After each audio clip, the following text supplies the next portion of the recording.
안녕하세요. 이번 시간에는 똑똑한 개발자의 조건에 대해서 얘기해 보도록 하겠습니다. 일단 충분한 시간 개발 에너지를 쓰실 필요가 있습니다. 그래서 학생들이랑 되게 많이 얘기를 해보면 이제 정말 많이 힘들어하는 경우가 있어요. 왜 이렇게 실력이 안 늘어요? 막 이렇게 얘기를 하는데, 사실 이제 제일 중요한 거는 우리 뇌가 전두엽이 똑똑해져야 되는데, 뇌는 많이 쓰면은 되게 발달했다가 많이 안 쓰면 다시 퇴화돼요. 근데 우리가 이제 감성적인 쪽에 뇌를 더 많이 쓰느냐, 아니면은 전두엽, 그러니까 논리와 이런 이성, 이런 부분의 발달을 관장하고 있는 전두엽을 많이 쓰느냐에 따라서 좀 달라지는데, 대부분의 이제 요즘은 이제 워낙에 다 바보 만들기가 됐어요. 그러니까 요즘은 플랫폼 자체들이 도파민 분비를 너무 쉽게 하기 때문에 사람들이 뇌를 잘 안 써요. 특히나 논리와 이성적인 부분을 잘 안 쓰게 돼 있거든요. 그럼 이거 훈련을 해야 돼요. 그래서 어려운 걸 한다든지 뭔가 이렇게 머리 많이 쓸 걸 해야 되는데, 개발자는 그거에 특화된 뇌가 뭐가 있어요? 코딩이죠. 그래서 코딩은 사실 논리적인 성향을 아주 발달시키기 좋아요. 그래서 뭐 이렇게 모든 거를 그냥 느낌적인 느낌으로 이렇게 막 이렇게 하면은 게임이 만들어지지, 이게 아니고 캐릭터는 어느 좌표에 어느 시간에 있어야 되며, 뭐 무엇은 어디에 있어야 되며, 하나하나 완벽하게 정의를 해야 되거든요. 논리적으로 딱딱 떨어지게.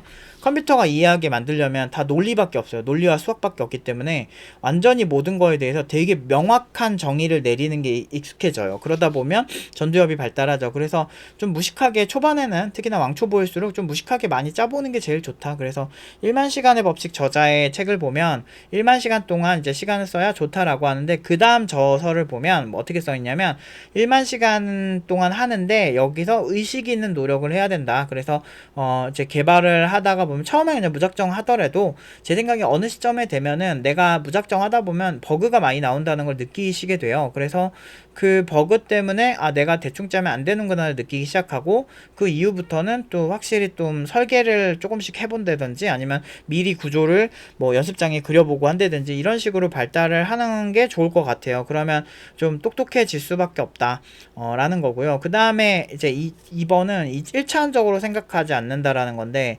개발은 장기적 관점이고, 좀 이렇게 저 같은 경우는 이제 회사 구성원들, 그리고 이 회사에서 어떤 인재가 채용이 될 것인가 등등을 대략적으로 예측을 해요. 왜냐면은 아무래도 이제 이 회사에서 사용할 수 있는 인력에 사용할 수 있는 돈은 제한이 될 거고, 대략적으로 이제 계산을 하겠죠. 어느 정도의 예산으로 사람들을 이렇게 고용을 할 것인가. 그래서 그걸 가지고 계산을 해보면 굳이 이렇게 이 회사가 엄청나게 빡세게 문서를 개빡세게 써놓으면은 그거 읽는 것도 개빡세거든요. 근데 그렇지 않게 조금 심플하게 적어놓고 좀 이 회사에 가장 맞는 그런 스타일로 저는 항상 이렇게 하는 편이거든요. 그래서 그렇게 하면은 부작용이 별로 없어요. 프리랜서 할 때도 회사마다 거기에 맞춰서, 예를 들면 여기는 뭐 개발자진이 좀 되게 약해, 그러면 최대한 풀어서 문서를 썼던 것 같아요. 그리고 여기는 좀 개발진들이 수준이 좀 돼, 그러면 좀 고급 용어들도 섞어서 쓰고, 뭐 그렇게 쓰면은 고급 용어들의 장점은 이렇게 되게 문서를 짧게 만들 수 있다는 거거든요. 그래서 그런 거, 또는 잘 모를 만한 거는 그냥 뭐 주석에 설명 달아놓고 뭐 이렇게 하기도 했었어요. 근데 그때 좀 그렇게 했고, 그러니까 학생 가르칠 때도 그래요. 이 친구한테 설명할 때랑 다른 친구한테 설명할 때랑 이 친구에 대한 수준을 대략 알기 때문에 그러니까 거기에 맞춰서 얘기를 하는 편이었던 것 같아요. 근데 문제는 이제 1차원적으로 생각한다는 게 뭐냐면, 그냥 느낌적인 느낌대로 그냥 보는 거죠. 예전에 동물보호단체에서 제가 기사 스크랩을 해놓은 게 있는데, 동물단체 케어 이제 박소연 대표라는 사람이 1심에서 징역 2년을 받았어요. 동물 안락사를 시켜놓고 후원금 받아서 동물을 안락사를 엄청나게 시킨 거죠. 그리고 이제 항소심에서 징역형 집행유예, 그러니까 무죄가 아니죠. 그러니까 죄는 있는데, 그래도 이제 집행은 좀 유예한다. 중간에 사고만 안 치면 네가 유예가 된다. 하지만 넌 죄가 있다, 이거예요. 그래서 근데 보면 동물단체 케어에 대해서도 저도 되게 많이 실망을 한 게, 우리나라에서 제일 큰 단체였거든요. 근데 우리가 이런 사람들이 되게 순수하게 모든 동물을 사랑하고 이럴 거라고 그냥 믿는 게 문제라는 거지. 1차원적으로 생각해보면 이런 거를 감수하고 뭔가 점검하는 게 필요한데, 이것도 내부 고발자에 의해서 이게 좀 밝혀진 거거든요. 근데 이런 거 되게 많아요. 뭐 노조 같은 경우도 이제 노동자의 인권 향상을 위해서 탄생을 했죠. 근데 맞아요. 우리 그 옛날에 그 정말 아름다운 청년 전태일 막 이렇게 막 그 전태열 열사를 막 이렇게 막 불 지르고서 막 자기 몸을 불살라서 막 알리고 뭐 이런 시대에는 되게 안 좋았죠. 되게 안 좋았던 건 사실이고, 근데 처음에 그건 좋은데 문제는 처음에 그 순수했던 1차원적인 그 상황이 2차원, 그러니까 노조 간부들이 뽕에 취하기 시작하고 그 권력의 뽕에 취하는 거죠. 그러면서 이제 권력을 이용해서 회사에 갑질도 하고 심지어 그 노동자들한테도 갑질하고 이런 상황이 생기면서 이제 문제가 생기죠. 그래서 실제로 나중에 최악의 경우는 노조들을 신경 쓰다가 회사가 오히려 더 망해가요. 좋아져야 되는데 오히려 망해간다는 거죠. 결국 노조의 존재 이유가 사라지죠. 그러니까 숙주가 죽어버리는 거지. 그러면 이제 여기서 뭐 전문 시익군들은 그 노조를 회사를 바꿔가면서 하는 사람들도 있어요. 그런 것들이 되게 웃긴 거죠. 그래서 공산주의 사회주의도 모두 공평하고 평등하기 위해서 탄생하기 시작했지만 결과적으로는 나라 자체가 경쟁력이 떨어지고 좀먹어서 이렇게 망했던 거죠. 똑같아요. 이게 지금 페미니즘도 여기에 대입을 할 수 있어요. 사실 옛날에 그 되게 얼마나 힘들던 시대가 있어요. 근데 82년생 김정희 거의 교과서적인 책인데 우리 작은 누나가 83년생이거든요. 사실상 82년생 김지영 세대인데 그 책에서 나온 거는 우리 큰 누나가 77년생인데 77년생인 누나보다도 더 옛날 얘기? 뭔가 굉장히 왜곡되어지고 그런 느낌이 굉장히 강했어요. 저는 옆에서 다 지켜보았으니까 저도 86년생이랑 82년생에도 그렇게 많이 차이 안 나거든요. 그래서 그 시대가 그 정도까지는 아니었거든요. 근데 이게 거의 뭐 되게 안 좋은 것만 모아서 쓴 건데 그런 식으로 글을 쓰면 저도 얼마든지 쓰죠. 근데 어쨌든 그렇다고 해서 여성인권이 옛날에 좋았냐? 그렇진 않았어요. 그래서 옛날에 정말 그 사회적으로 진출하고 싶어도 여자가 뭘 하냐 이러면서 하는 사람들도 분명히 존재했던 건 사실이지. 뭐 여자가 화장을 하고 다녀야지 이런 얘기 하던 되게 꼰대 아저씨들이 많았던 것도 사실이고, 근데 그 시대를 가지고 나서 여성 인권이 향상이 되고 1조 3천억 정도의 예산이 매번 여성가족부에 그러니까 그 뿌려지게 되고, 그러면서 그 밑에 여성부 산하에 3천 개 정도 되는 기관이 거기에 계신 분들이 다 그 월급을 받고 사시는 거야 거기서. 그런데 여성인권이 지금 저는 취업을 많이 시켜보고 느끼는 게 팀노바 같은 경우는 여자들이 평균적으로 연봉도 높고 더 잘해요. 그런 경향이 있는데 문제는 여기에 차별이 있냐라고 봤을 때 저는 그냥 능력 대비 비슷하게 같다라고 생각은 좀 하거든요. 남자라서 뭐 덜 받고 뭐 더 받고 하는 느낌은 없어요. 저는 취업을 많이 시키는 입장에서는. 그런 입장에서 이렇게 봤을 때 요즘은 뭐 그렇게 비슷한 일하면은 비슷하게 받지 않나? 이런 느낌밖에 안 들어요. 그런데 이렇게 딱 됐어. 그러면 여가부 산하의 3,000개 기관들이 갑자기 딱 사라지면 실업자들이 많이 발생하겠죠. 밥그릇이 달린 거라고. 그러니까 노조도 마찬가지야. 노조가 열심히 해서 이제 노동자들이 되게 평등해졌어. 그럼 노조가 사라져야 되잖아요. 근데 사라지면 밥그릇이 다 사라지는 거예요. 노조에서 노조 위원장 하는 사람들 억대 연봉 받으면서 거의 일도 안 하고 그 좀 불편한 거 막 찾아서 시비 걸고 막 이런 걸로 유명하죠. 그래서 흑인도 마찬가지예요. 1960, 70년대 흑인 인권 정말 안 좋았죠. 근데 문제는 그렇게 안 좋았었는데 지금은 오히려 흑인들이 상위 시대가 돼서 영화에서 막 갑자기 뜬금없이 막 흑인 나오고 막 이런 막 백인, 원래 원작에서 주인공이 백인이었는데 흑인으로 막 바뀌고 뭐 그런 것들이 보면 오히려 역차별에 가까웠거든요. 그러니까 그들이 그런 어떤 우리 불쌍하니까 날 동정해줘라는 걸로 권력을 가지게 되고, 그 권력을 가지게 된 게 이제 한두 개가 아니고 가스라이팅이 시작이 되는 거죠. 어렸을 때부터 흑인들을 차별하면 안 된다. 흑인들을 뭐 이렇게 하면서 모든 사람들이 흑인들이 가진 피해의식을 동일하게 학습을 하게 되는 거죠. 근데 그들은 자기들 그 피해보는 것만 알고 집단 이기주의라고밖에 볼 수가 없는 게, 이런 아시아인들에 대한 차별을 주도하는 거는 사실은 흑인들이거든요. 그래서 실제로 보면 되게 웃긴 사례들 되게 많아요. 그래서 보면 저 같은 경우도 여행 다니다가 한 세네 번 진짜 심하게 좀 되게 불쾌하게 차별을 한 사람들은 흑인들이었고, 그리고 뭐 미국에 살고 있는 한인들, 그리고 LA 폭동 사건에서도 흑인들이 굳이 백인들 때문에 분노해놓고서 왜 굳이 그 한인들한테 그렇게 테러를 했는지 저는 아직도 이해가 안 되거든요. 그러니까 그냥 뭐 자기 맘대로인 거예요. 자기들은 무조건 피해자고 그러니까 무조건 이해해달라 이런 거죠. 그러니까 어디든 그래요. 근데 웃긴 거는 아까 노조 같은 경우도 재밌는 거는 아주 순수한 의도에서 정말 노동자들의 권리 향상 뭐 이런 거에서 끝나야 되는데, 이 권력을 이용해서 이게 되게 어떻게 보면은 그 노동자 편에 서는 그쪽에 좀 더 편향된 언론사가 한겨레잖아요. 근데 이런 그쪽 편에 더 쓰는 이런 곳에서도 민주노총 간부들이 징역 5년에서 15년 중형을 선고받고 법정 구속됐다라고 얘기를 하고 있어요. 북한 지령받았다고. 그래서 중형을 선고받고, 아까 말한 그 동물 안락사 같은 경우도 굉장히 되게 아름답게 나오셨어요. 막 진짜 막 동물들을 어떻게 해야죠 뭐 이렇게 하면서 뒤에서는 동물들 다 죽이고 그 후원금 받고 막 이러고 있었던 거야. 이런 사람들이 왜 없을 거라고 생각하냐고. 그러니까 이런 사람들이 얼마든지 있을 수 있어요. 그래서 저는 위선자들이 되게 많다라고 느끼는 경우가 되게 많아요. 그래서 우리는 이런 거에 있어서 1차원적으로 생각하면 안 되고 2차원, 3차원적으로 상황을 바라볼 필요가 있다는 거죠. 그리고 왜 저 사람들을 마냥 천사라고만 볼 필요가 없다는 거죠. 그래서 어떤 하나의 감정이 왔을 때, 내가 그거를 그냥 1차원적으로 받아들이고 의심하지 않으면 결국에는 거기서 문제가 생기는 거예요. 우리가 개발자도 마찬가지인데, 개발자가 내가 지금 어떤 회사에 들어갔어. 회사에 들어갔는데, 여기서 그냥 내가 어느 정도 회사가 나를 성장시켜주겠지. 이런 생각 하시면 안 된다고요. 성장은 내 인생은 내가 책임지는 거고, 누가 나한테 뭐 어떻게 하면 뭘 해주겠지라고 하는 거는 되게 위험한 거거든. 그리고 회사가 그걸 안 해준다고 불만 갖는 것도 되게 웃긴 거예요.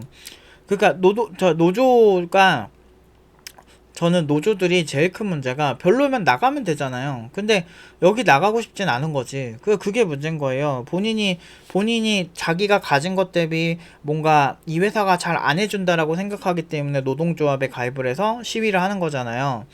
우리의 뭐 밥그릇이 달렸다 이런 건데, 핵심은 그거예요. 싫으면 그냥 다른 직업을 찾아가든지, 아니면은 내가 이게 진짜 그 정도로 최악이고 내가 노조가 막 싸워야 될 정도로 이거 아니면 안 된다? 자, 봐봐요. 오히려 노조가 생겨야 돼야 되는 게 저의 생각은 군대라고 생각해요. 왜냐면 군대는 사람들이 나갈 수가 없어요. 그냥 강제로 국가 권력이 동원을 하는 거거든요. 군대가 진짜 무서운 게 뭐냐면, 시위도 할 수 없고 절대 권력을 20대 초반의 남성들이 맛보는 거예요.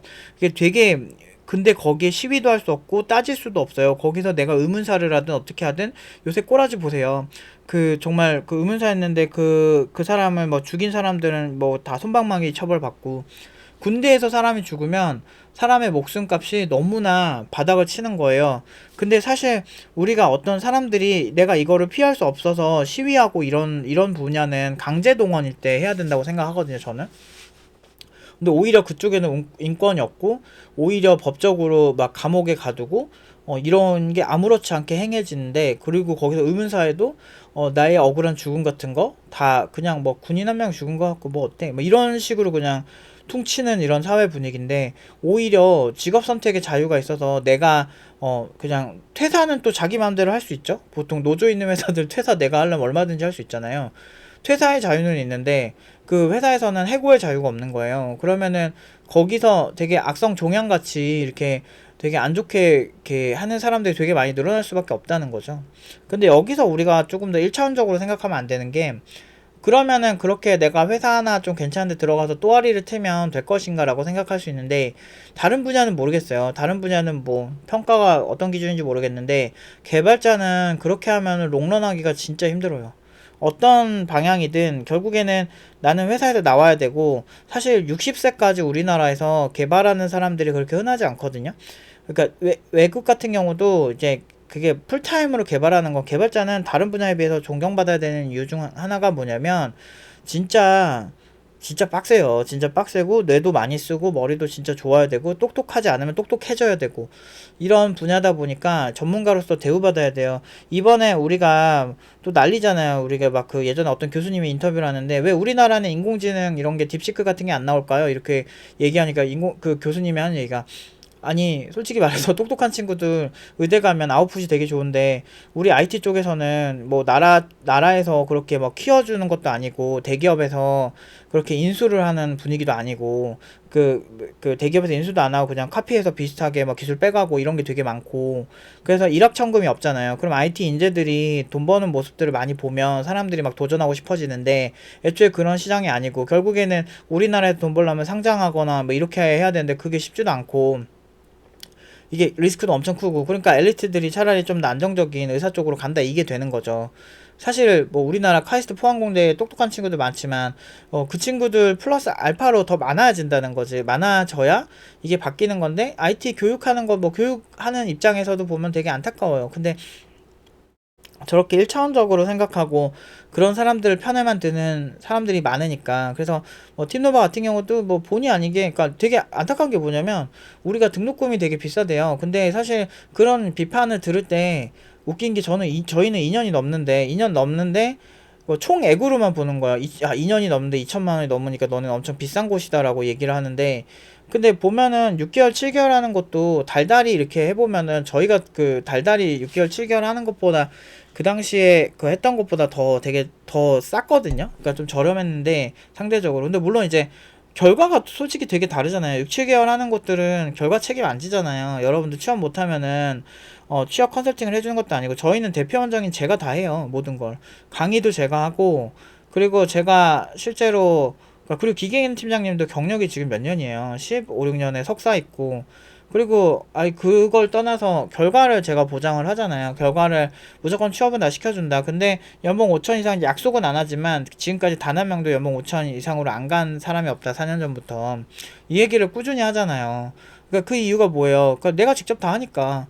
근데 애초에 숙련되고, 그리고 나조차도 억대 연봉인 개발자고 12, 3년 전에 이미, 그러니까 그런 개발자고 그런 사람들이 모든 노하우 다 풀고 이렇게 하는데, 지금 6, 7개월이고 그 강사가 어느 정도 스펙을 갖고 어디까지 책임질지도 모르는 곳이랑 비교하는 것부터 웃긴 거죠. 달달이로 계산하면 우리가 더 어떻게 보면 더 저렴했어요.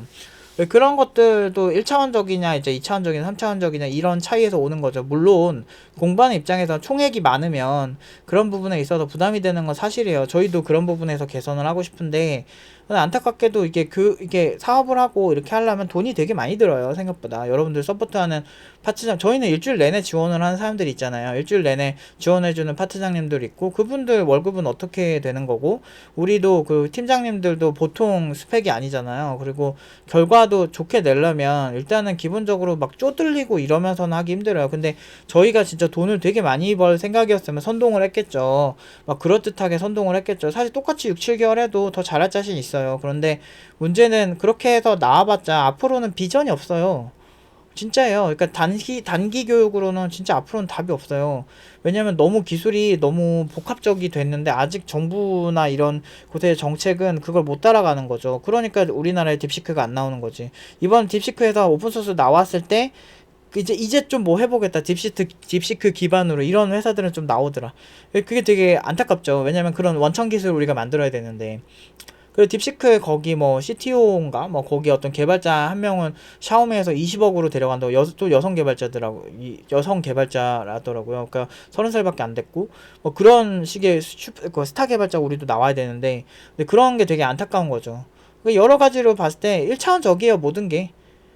근데 저는 그래서 일본의 어떤 장인 정신 이런 문화들도 되게 좋아하는 거예요. 물론 일본이 뭐 이런 IT 쪽에서는 바보짓 많이 했지, 뭐 이상한 짓 많이 해서 걔네도 참 어떤 때 보면 되게 어리석다 이런 느낌이 있지만, 결국에는 어 그 어떤 시대의 그 변화의 흐름에 맞춰서 이제 바뀌어야 되는데, 이제 국민들의 평균 수준이 그냥 바로 앞만 바라보고 바로 앞에 혜택만 바라보고 그런 거는 안 좋은 거죠. 그래서 부자들에 대한 증오 이런 것만 기반으로 해서 공산주의 사회주의를 받아들이던 그 100년 전의 그 시대와 크게 다를 게 없어 보인다.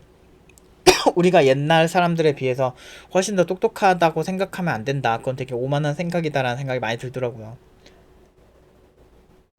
저 또한 마찬가지인데, 뭐든 그래요.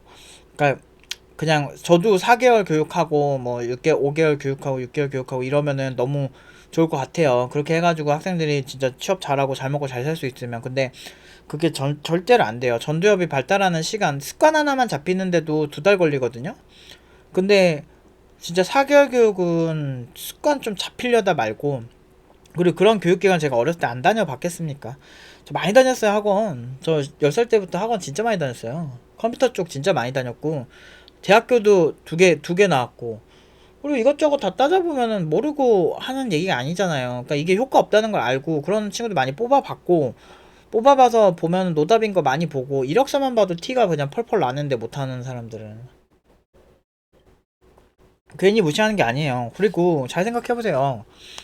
사실 이제 학원 원장님들 중에 보면은 저보다 좋은 학교 나오고, 저는 뭐 디지털대 나왔으니까 제일 어떻게 보면은 그냥 누구나 갈 수 있는 대학을 나온 거죠. 근데 디지털대에 나온 사람보다 대부분 다 좋은 학교를 나왔을 거야. 근데 왜 저보다 좋은 결과가 안 나오죠? 그거는 결국에는 그분들이 훨씬 더 좋은 학교 나오고 그런 거랑 좀 상관이 없는 부분이 있는 거예요. 그거는 이 노하우적인 게 있는 거지.